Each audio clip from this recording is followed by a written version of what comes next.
Hey guys, welcome to the channel. My name is Steve Baby. Today we're going to be talking about the new PalWorld updates that were released, but I also want to talk to you guys today about a couple of updates I think that they should add in the near future as well as in future expansions.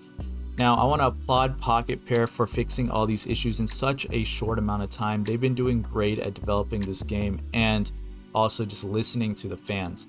But here are just a few updates I would love for them to add. And guys, if you guys have any updates that you think would make this game perform better as well as just make it more fun, please do comment that down below.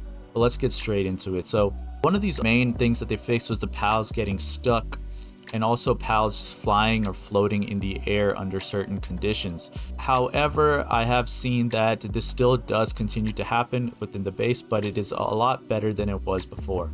The first update I think they need to fix for sure is just getting the pals unstuck 100% of the time. Whether it's just an automatic respawn that the pals go through when they get stuck, the game recognizes it. Just do some things to prevent them from starving and dying, especially those big alpha pals. The second thing I would say is being able to share your resources across bases or have a menu for sending resources to the other base. Okay? It doesn't make sense that we have to grab our resources, fast travel to the other base, and then put them in the box over there. It's just a bridge in between that they've added. It's not like you're stealing resources from another player. It's your own resources from your own bases, so it should be accessible across all bases. You don't need to make this extra whole bridge for you to have to travel so much to store what you have. So they do need to add that. I believe it's going to make the game play a lot better instead of wasting time traveling back and forth to share resources across bases. One of the features that I think could also greatly increase performance of this game is just having a menu or a craftable workstation that enables you to assign pals to specific workstations and tasks. A system where you could just drag and drop your pal onto a specific task or item within your base, instead of having to throw them constantly at what you want them to work at. I know it's funny. I know in the beginning it was super hilarious, just like, you know, throwing your pals at an item, making them work on it. It is funny and it does add some enjoyment to the game. So I don't say you take it out entirely, but I'd say that it would be nice if there was some type of menu, right? Some type of tool that you could maybe build with technology points that enables you to assign your pals to workstations, whether it's later in the end game or early on. Add something like that so that you can easily assign them to what you want them to do. All right, the next thing would be just changing the keybind for mounting and dismounting pals, as it gets in the way of being able to access certain things while you're mounted. So when I'm trying to mount, sometimes I hold the F key, but my pal just doesn't ever come and let me mount him. So I have to press it twice, and sometimes this is on the verge of dying or trying to get away from raiders or high level pals. It's not working because the F key is trying to interact with something else, or the game thinks I'm trying to do something else, even though there's nothing there.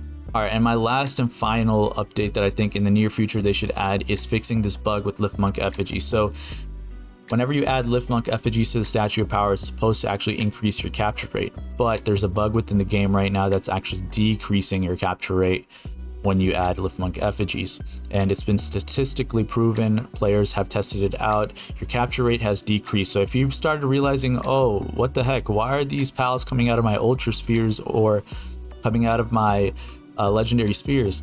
Well, that's because the capture rate has been bugged. Actually, not anything that you're doing, it's just a bug within the game, so they need to fix that. Now, I do have a couple updates that I would like to see in the future game expansion. I know they're coming with the map expansion, right? New islands and things like that, as well as new pals. I know player versus player is coming, so that is great. The only thing I would like to see more, just adding more life within the game, like more villages, more NPCs, add more things to explore the world rather than just walking through the world and just capturing pals. There's not much of a story. There's not much of human presence. There's no NPCs really roaming the earth other than the pal merchants and black market pal guy, some guards here and there, right? And then we got our raiders and things like that. But I would love to see some more story behind the game. I would also love to see more missions and quests added. I know there was a tutorial in the beginning of the game. It seemed like that was a quest. but that was where it just ended. There was no actual quest or anything that you could find. There's no quest that you could talk with other players or NPCs and try to get quests from them. So if they added that within the game, I think it would be great for PvE. It also gives you more reason to invest within the game, right? If you care about the story and care about the lore of the game. And so that would be awesome if they could do that. And the last update I would love for this game to have in the far off future when it finally releases is for the dungeons and tower bosses to be different from each other. Okay, they're all way too simple. They're all the same. There's no difference when you go into one dungeon versus the other. The only thing that changes is the boss. If they could add some sort of difficulty to it, to where you would have to traverse through the dungeon to actually face the boss rather than just facing the boss right off the bat. Also, when you go in, it looks exactly the same. All the dungeons look the same, right? All the tower bosses, they all look the same. The only thing that's different is the actual boss itself. You're not facing them in any different type of environment. It is very simple. So, and I'm saying this because the game is still in beta.